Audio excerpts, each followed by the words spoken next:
Welcome to Kids A-Cookin', where kids come first and cooking is fun. I'm Karen, and today we have Luke helping us in the kitchen. Luke, you like to cook, don't you? What are your some favorite things to make in the kitchen? I like making like pies and stuff like that. Sweets and stuff like that, desserts? Yeah. Have you ever made granola bars at home? No. But you like granola bars? Yes. Well, today we're making Chewy oatmeal bars, and this is a great recipe because you can make them a lot less expensive than you can buy them, and they're better. Yeah.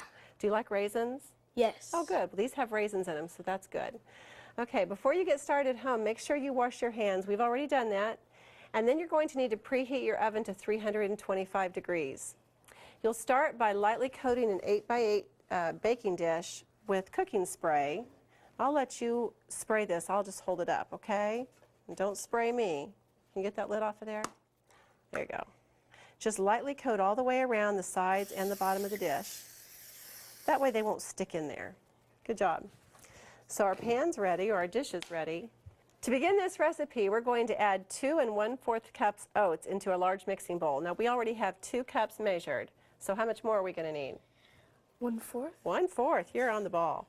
Put that in there, and we have our oats right here, so get the 1/4 measuring cup right here. Just scoop in there and get another 1/4 cup. You can use quick cooking oats or long cooking, it doesn't matter either way. So that's 2 1/4 cups of oats.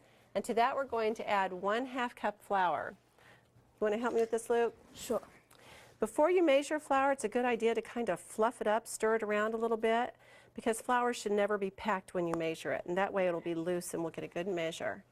So if you want to do that, hold it over the canister, and you want to fill the measuring cup up to overflowing. Just go ahead and heap it on there, but don't pack it down. You just fluff it on top, and then use the knife.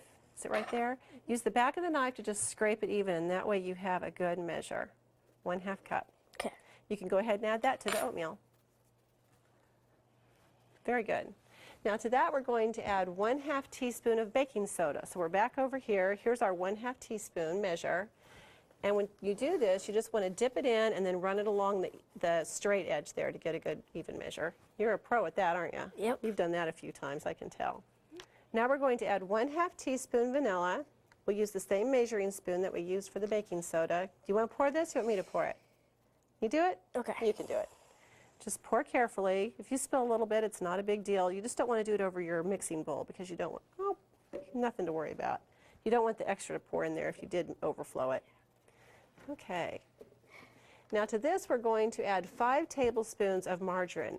We already have this measured, and it's already been sitting out and getting soft, and that's how it has to be, or you'd never be able to stir this up. So you can add that. But we did measure this margarine while it was cold, because it's a lot harder to cut margarine if it's already been softened. It's hard to get a good measure. Have you ever tried to do that? Yeah. If you don't have time to let the margarine soften, you can always cut it while it's cold in the microwave for just a few seconds, and it will soften it up for you. Now we're going to add 1/4 cup honey, and we have our liquid measure here to do that, and it's already been sprayed with some cooking spray, and that should make it real easy for the honey to slide right out of there. We need to get down. Tell me when I get to 1/4 cup, Luke. Am I getting close? Mm-hmm. Close. Am I there yet? A little bit more. There we go. Is that good? Yep. You always want to leave your liquid measure on the counter so you get a good, accurate measure. And you can pour that in. Let's see if it pours out of there slippery. Yep. Ooh, it's looking pretty good, isn't it? Yeah. Then we're going to add 1/4 cup of brown sugar. We have our 1/4 measuring cup here. Now this is different from the flour because you do want to pack down the brown sugar. So spoon it in there, and then as you go, you can use the back of your spoon to pack it down in there tight, because you want to pack brown sugar in to get a good measure.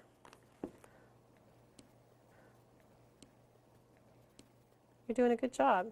Thanks. Maybe just a little bit more, because that way it's an even measure. And see how it's kind of concave? You don't want it to be like that. Okay, now you can add that to our mixing bowl. Our last ingredient is 1 cup of raisins that have already been measured, so you can add those to the ingredients. All right, now comes the hard work. You've been lifting weights lately? Oh, yeah. Oh, good. We got to stir all these ingredients together. This is why if that margarine wasn't soft, it would not be very easy. So you just want to mix that in real good like that and keep stirring it around. You want to take over for me? This recipe can be easily individualized to suit your family's taste. If your family doesn't care for raisins, use any combination of dates or cranberries, miniature chocolate chips, sunflower seeds, chopped nuts, or butterscotch chips instead. You want to stir all this up until there's no more dry ingredients. You want it all to be kind of moist. Can I scoop around on this side? And then I'll get ready to pack it into our dish. That's why it's good to use a great big mixing bowl when you do this. Yeah. It makes it kind of hard too. You have to be sure that that honey's not sticking to the side. You've got to get all those ingredients mixed in.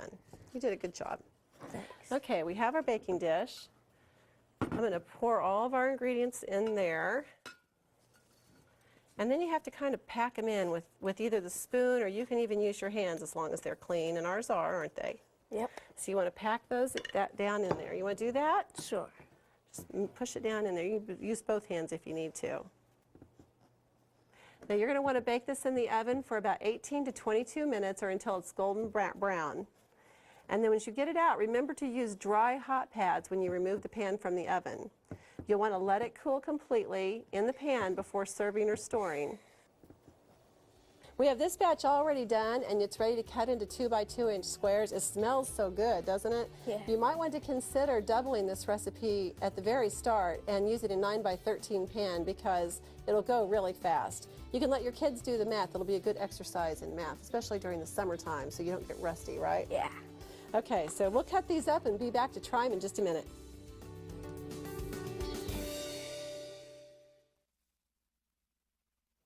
Look for margarine and butter in the dairy case at the store. 1 stick of margarine or butter equals 1/2 cup. The wrapping is usually marked. It's marked off in tablespoons for measuring smaller amounts.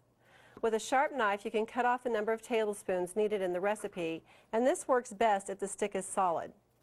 If the wrapper does not have these markings, pack the margarine firmly right to the top of the measuring spoon or cup and level off with a table knife.